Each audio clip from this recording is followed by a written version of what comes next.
आता खूप दिवस झाले आम्हाला हे मंदिर पाहण्यासाठी ना जायचंच होतं आणि आज योग आला आणि आम्ही ते मंदिर पाहण्यासाठी इकडे गेलो. तर हे एका देवीचं मंदिर होतं आणि तिथे छान अशी आरती चालू होती.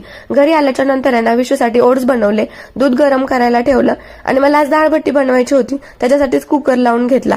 आता इकडे डाळ शिजतीये तोपर्यंत म्हटलं चला मला इडलीचं बॅटरही काढून घ्यायचं होतं, तर तेच काढून इडलीचं बॅटर काढून घेतलं आणि डाळबट्टीसाठी पीठ मळायला घेतलं. तर डाळबट्टी बनवण्यासाठी ना हे प्रीमिक्स माझ्याकडे ऑलरेडी बनवलेलं असतं, त्याच्यामध्ये मी थोडंसं गव्हाचं पीठ ऍड केलं, थोडासा ओवा, तूप आणि मीठ घालून छान मिक्स करून घेतलं. छान असा डो बनवून घेतला. आता हे थोडासा डो इकडे सेट होत आहे तोपर्यंत इकडे पाणी कढईमध्ये ठेवलं.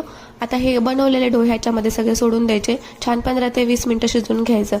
आणि हे सोबतच माझी देवपूजाही करून झालेली होती आणि कधी कधी मी असा देवासमोर कापूर जाळत असते, छान फ्रेश वातावरण होतं याने. आणि इकडे माझी बट्टी शिजून झालेली होती, त्याला छान कट करून घेतलं.